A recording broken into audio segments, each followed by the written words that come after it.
and welcome to episode 132 of the She Must Knit podcast. My name is Erin and thank you so much for spending some of your time with me today.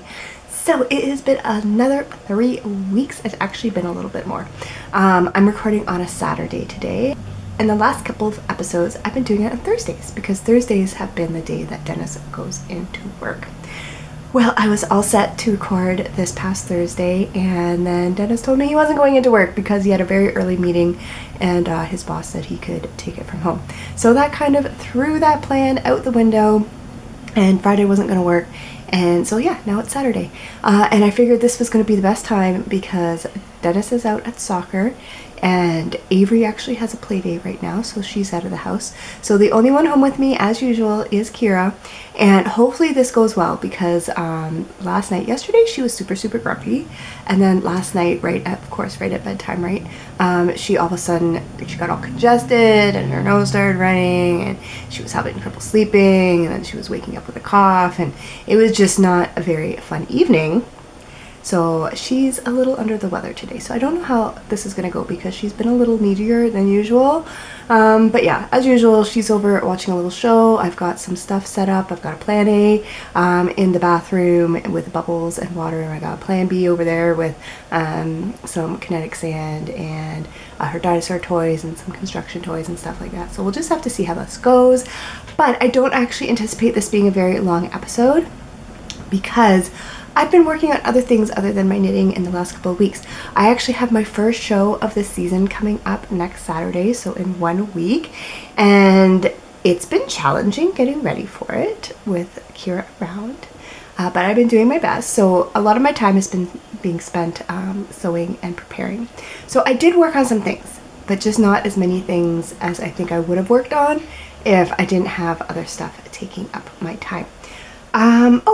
So let's talk about, I've broken out. I don't know if you're going to be able to see it all in the image, but I've broken out another knitted garment. I was kind of doing a little closet reorganization, and I found some of my knits that, you know how I've said I don't wear my knits very often and they just kind of sit in the closet. So I was kind of going through them and trying them on and just seeing if there was any that I've been ignoring but probably could wear. And I found this one, and this is actually pretty comfortable. I've been wearing it all morning and it's not bothering me or anything like that. I like how it looks. I like the style of it. I like the colors of it. And I think I might just wear this to the show next week because yeah, it's short sleeve, but it's very kind of open weave. This is, if you're a longtime viewer, you might recognize it. I'll try and put a picture up in the corner there of the full garment so you can see it. But this was the pattern is called May. And I did it in kind of a faded style, so I know it was written for worsted weight yarn, and I did it with 2 strands of fingering weight yarn held double, and then I did it in a fading style. So it kind of starts off as a dark gray at the bottom and then it works its way up to this kind of lighter purple color. But yeah, I'm thinking I might just try wearing this at the show, and this might be something that actually gets worn because I've enjoyed wearing it. I've been wearing it, like I said, all morning, and I haven't had the urge to just like take it off and put on like one of my regular t-shirts or something like that. The other thing I wanted to mention before I get into my project is that you might have noticed some new things. My opening little song screen thing I had to change because the original music I used the what do they call it, whatever the copyright on it changed, and so I had to use different music. So I just thought, you know what, while I'm at it, why not just make a whole new image and stuff like that. So I changed that. And also I'm trying to record on a different device. Usually I like to use my old phone, but it does a lot of things that really annoy me. Like it flashes, and when I'm editing it flashes, and watching it back it kind of gets on my nerves, so I'm sure it gets on some of your nerves too. So I dug out my old Canon camera, and I've never recorded on this. I did a little bit of a test run and it seemed like it would be okay.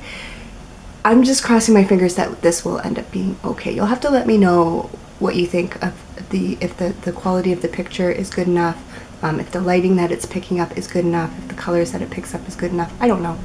We're just giving it a whirl because I'm working with what I have, right? I'm not going to go out and buy new equipment just to do a little knitting show. So let's get started with what my goals were. So at the end of the last episode, I let you know what my goals would be for this episode, what I thought I might get done. And my guesses were that I would have Evan's socks done. I'd probably have another pair done. I might have another pair of socks cast on. I would have worked on the chameleon, and I would have finished the head and maybe a couple of limbs. The exploration station shawl, I would be in the next section, and then I would get the second bobbin of my spinning done. And spoiler, I'm gonna let you know right here that I did not reach all those goals for this episode. Let's start with the ones that I did say I would get done and I did get done, and that would be Evan's socks right here. So I actually had to like make a point of working on these in order to get these done, because I really wanted to get these done. The last episode I had these on the needles, plus I had 2 other pairs of socks on the needles, and I kind of wanted it to get it back down to potentially just the 2 pairs of socks. And so I really wanted to get these done, and that way now all my brothers have at least 1 pair of their Christmas socks done. So yeah, as I've been mentioning, these were done in the helical knitting style or technique to give me these fun little micro stripes. This is what I'm just really enjoying doing this year.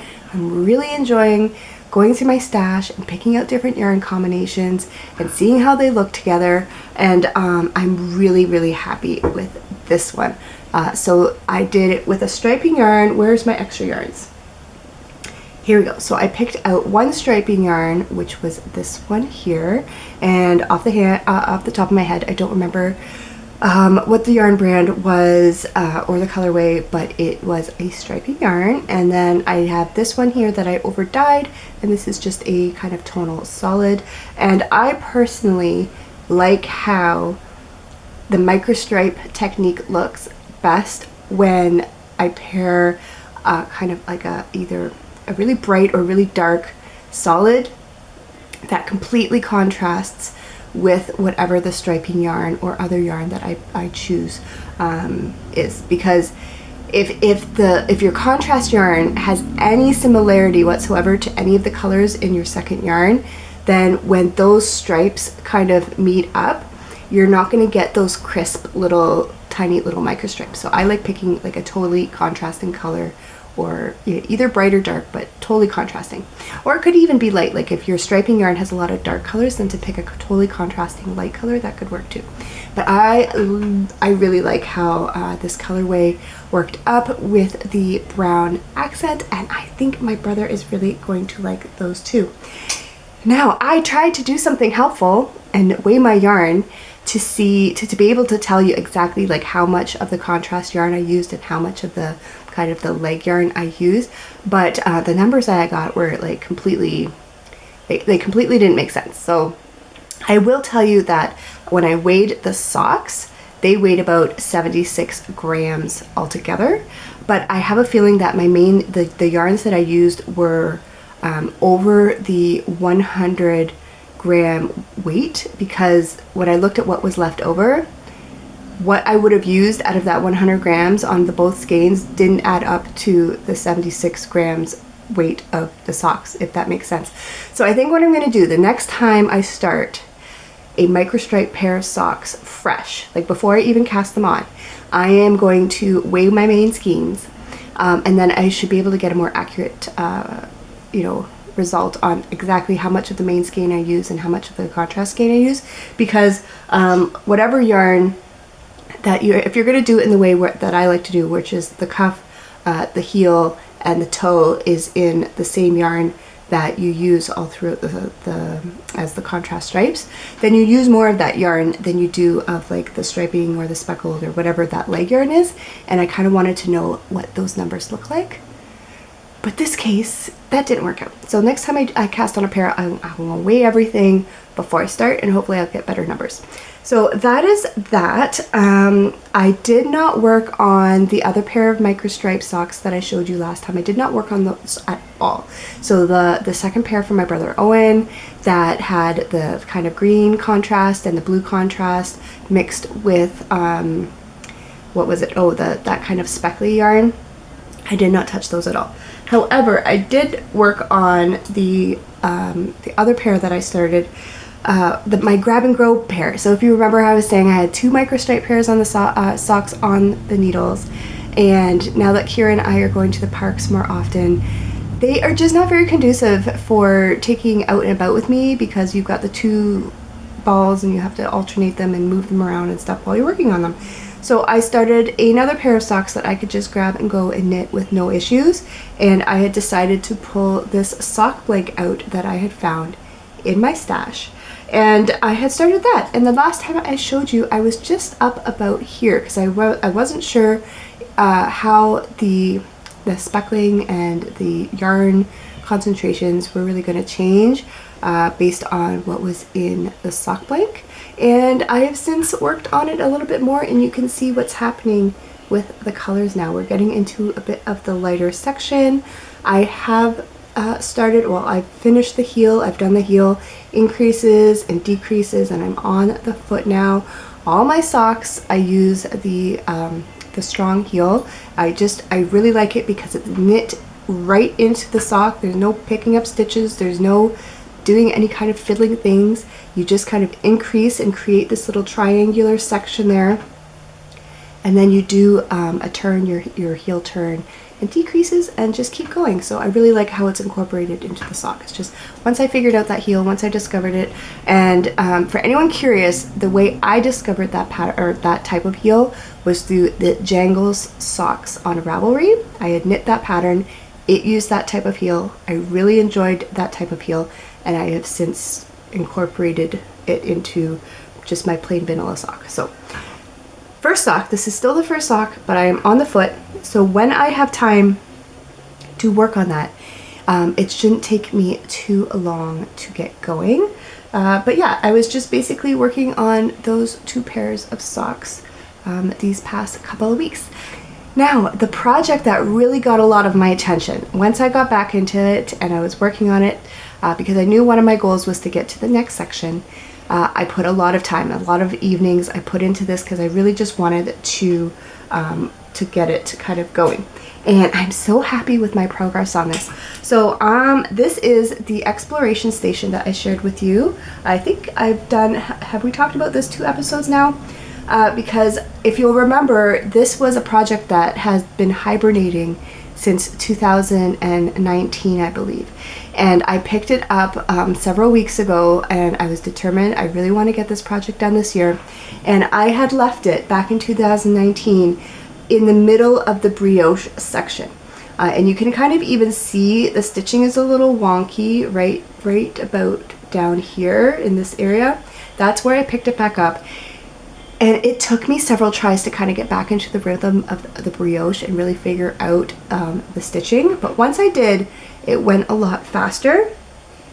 And I have finished the brioche section. So I was able to do that. And then I was like, okay, great. I'm going to start the next section and get going into that because that was my goal, just to be in the next section. Well, I finished it. The next section was called something like Slips, Sassy Slips or something like that. It was mainly just, it was a 4-row repeat with knits and purls and slips. Very simple. After doing the brioche section, this section was just a dream to work on because it was kind of mindless. And I was able to get that section done, and you can kind of see the texture that it created, and I was able to get that dividing that contrast row done. So I am all set to start the next section. The next section I think is called Nothing But Knit, so it's kind of like an alternating garter stitch. I briefly looked at the instructions, but I didn't go into too much depth. But yeah, it's like garter stitch with 2 colors, I think. So once I get that going, I don't think that's going to take me very long either. And then I will be on the solid lace border at the end. So, I mean, considering this has sat for years in my knitting bag pile, it always amazes me whenever a project gets put aside and you kind of forget about it and you don't work on it. Once you bring it back out, how little time and effort it actually takes to get it finished. And I always think, why the heck didn't I just put that effort into it when I started it? And it would have been done years ago, but whatever, it's fine. It will be done in time for me to enjoy it this fall. And I just love this color combination. Now, when I was talking about this last time, oh, and I should mention that I am making this is the Exploration Station by Stephen West, and I am making it in a worsted weight because I had already made it in the fingering weight. I had that version, and I actually have it there. I have it here to show you because I wanted to talk about color combinations. But I use my fingering weight version all winter, and I really wanted a bigger, thicker, cuddlier, just more snuggly version of it, and so I started one in worsted weights. So I'm using 4 different worsted weights, and I am doing it on, I am currently working on 5mm needles. Now, when I looked at my Ravelry page, when I picked this project back up, because of course, when I opened my project bag to get back to working on it, the circular needle cord that I had no needles on. So obviously I had gone into that bag, I had started another project, whatever it was, and I needed the tips, and then I just left it. And so I had to go back onto my Ravelry project page to see what yarn or what size needles I had used. And it turns out it was a 6mm. Could I find those 6mm tips anywhere? No. I looked in all my project bags, no project had 6mm needles on it. I looked in all the little kind of totes and bags that I kind of throw when I'm finished a project, the needles in, couldn't find them there. I looked through my needle binder organizer, no 6mm tips. I was this close to going online and ordering new 6mm tips for my high cords. And there, that has the price. I mean, okay, on it, realistically, the price has gone up on everything, but I don't remember the tips being $20+ like per little set of tips, like not even the whole needle, just the tips being over $20. So that kind of made me pause, and I was like, you know what, do I really, it's a shawl. It's a shawl. Does it really matter if I'm like, if I use the exact needles? So I decided to just use, I think I put on some let me check. Yes, so I decided to just use some 5.5mm needles that I had, and I hoped that it wouldn't alter the gauge too much. And so far, it really hasn't. I mean, I can't even really tell from one section to the other where like the needles don't look that much different. So 5.5 needles on worsted weight yarn to get a bigger, snugglier version of the Exploration shawl. But I wanted to bring in the one that I made a couple years ago, or many years ago, in the fingering weight, because I really like this one too. I like how the colors look. I like the contrast of the colors.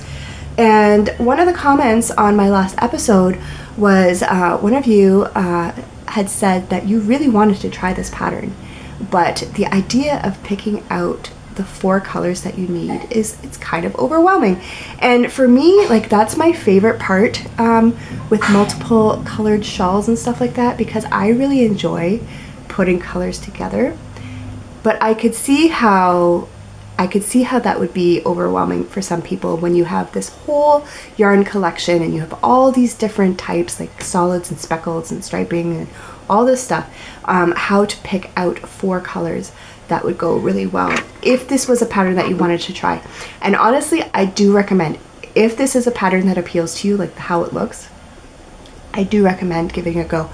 I don't like to repeat patterns, and even making this the second time, I'm still really enjoying it. I would make this a 3rd time. If someone came up to me and said, ooh, like if a family member was like, oh, I love that shawl, I would love one, can you make me one? If it was someone that I didn't mind knitting for, I would absolutely make another one of these, because the pattern is really quite enjoyable.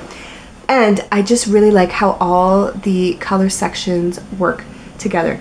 So what I tried to do was to look at my 2 shawls and kind of analyze the color placement and the types of yarns that I picked for each section, to see if there was kind of like a common theme that I could break down into something more simplistic, to kind of give you a starting point. So if this is a pattern that you wanted to try and you just didn't know where to start with colors, something that you could kind of go off. And I think I did. Like, I didn't on purpose follow any kind of formula for either of the 2 shawls, but they both kind of follow a similar, I don't know, I don't want to say formula, but they kind of follow a similar pattern in terms of how I chose my colors. Now, I do specifically remember, and this is something that I could suggest to you as well, I remember when I wanted to make this shawl, One of the things I did is that I looked through all the project pages for this pattern, and there are hundreds, because this pattern has been around for a while. A lot of people have made it. There are tons and tons and tons of project pages. And I went through and I specifically looked at the ones that kind of jumped out at me for my color preferences, when I was like, ooh, I really like how that one looks. And I tried to see what it was about that, the colors that that person chose, that appealed to me. And one of the things that I found that I really liked was when the color, I think it's color A, it's the one that you start off with in this little crescent here, and it's the one that divides each section, and then also the one that you end off with in that kind of lacy border. I really like the projects where that color was dark, so a really dark contrasting color, so that all these little sections that are divided, I found that it stood out more, and I really liked that bottom lace bit. I liked it in a dark color. So you'll see both in this one and the one that I'm currently working on, that color A up here in the crescent, and the one dividing all the sections is a dark color, a dark solid color. So if you like that look as well, that's something you can start with. You want to pick a dark solid color for your color A. And then the other two kind of things are for the other three yarns, I figured out that I kind of picked one bright, so I picked one bright solid color, one neutral solid color, and then a speckle that kind of brought out the colors of both of those two solids. So far I've got three solids. I've got a really dark solid, a neutral solid, and a bright solid, and then a speckle that kind of pulls all those colors out. And that's how, I think it worked really well with the way that, because some of the sections you have two colors that are combined, and I think that this kind of formula that I use, all the colors always played nicely together. So the first sections of the shawl, it's just these little wedges, but then you have this brioche section, and in that section one of the solids and the speckle is mingling, and then you have the slip stitch there, and then you have the garter stitch, and in all of those sections I think the colors mingled really well. And unintentionally, I don't know if this was unintentionally or if I just picked colors that I thought looked nice together, but you'll see. So I've got my color A is my dark contrast, but then I also have a really bright solid, I have a neutral solid, and then I have a speckle that kind of plays with those two colors together.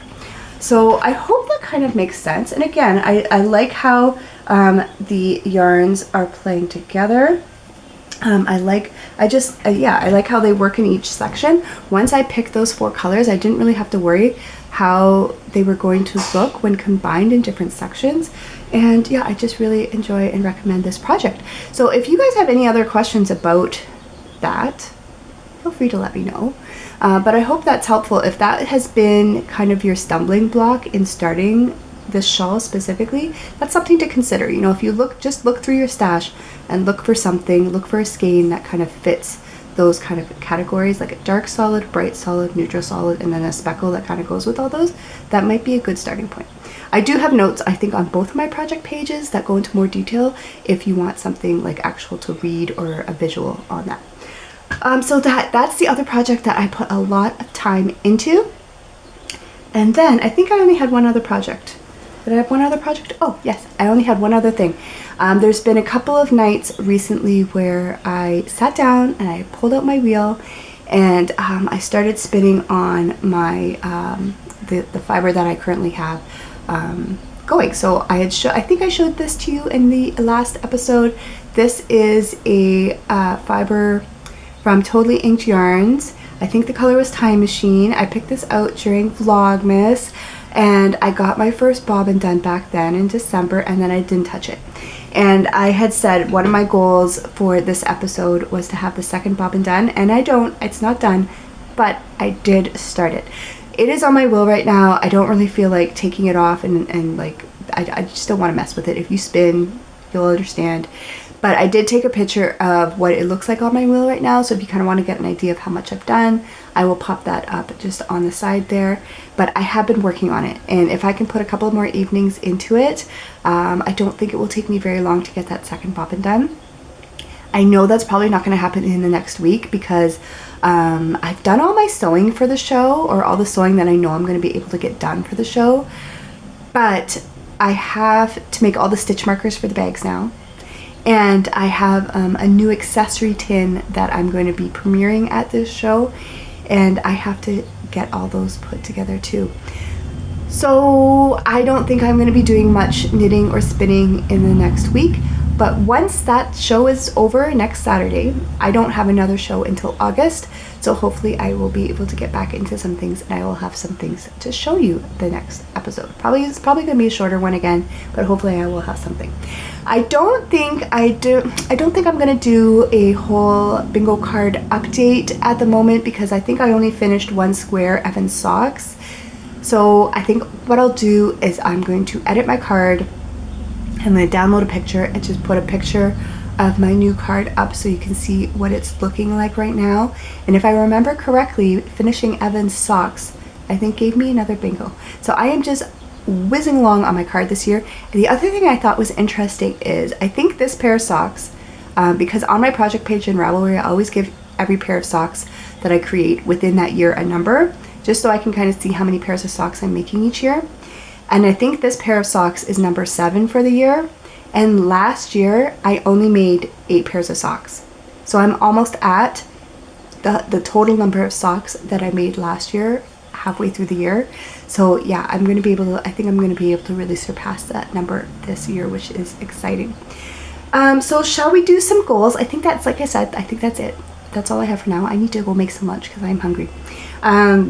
So let's see, what are my goals going to be for next episode? Again, I don't think I'm going to be able to work on that much stuff. I think I can get through the next section of the exploration station, so that nothing but knit section, I think I can do that. I think I might be able to get another, I might be able to finish by the sock blank socks if I work on those. But that's iffy. I think I will definitely have the first sock done on the sock blank socks. Maybe the whole pair done, but definitely the first sock, and I'll be into the second sock. I'm hoping to at least work on the aqua and green micro stripe pair that I have. And I would like to have that second bobbin done. I don't know, yeah, did I mention I didn't work on the chameleon at all either. The chameleon did not get touched. And to be quite honest, I don't know if the chameleon is going to get touched for the next episode either, so I'm just going to leave that one out. So yeah, I think it's going to be another pair of socks maybe. I'm going to work on the green and blue socks. I'm going to have my second bobbin done, and I'm going to get into the next section of the exploration station, and I'm going to leave it at that because yeah, I just don't know how much time I'm going to have. And I can hear her starting to whine. Her nose is probably running. She'll come up to me, "Mommy, I've got snots." And I'm like, "Okay, you know how to wipe your nose." But anyway, I can hear her. I think she needs some help. So I think that's going to be it for now. I hope you enjoyed this episode. Hope you have a wonderful evening, day, weekend, whatever you are doing, and you are working on all the things that bring you joy. And I will talk to you soon.